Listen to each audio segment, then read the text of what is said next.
How to fix Keep Your Account Safe Facebook two-factor authentication problem. Let's jump right into the steps.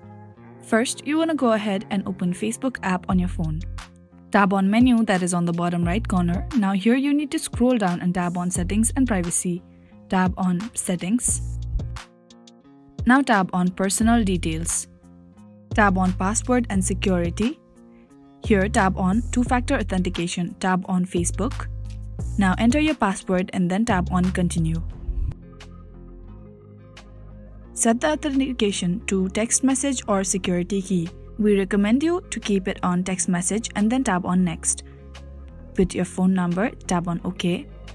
Now it will send a verification code to your number that you have to paste it here and then tap on Next, that is on the bottom. Tap on Done.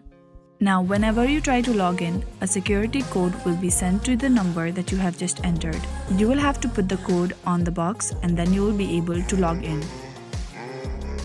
I really hope this video helped you out. Thank you so much for watching till the very end.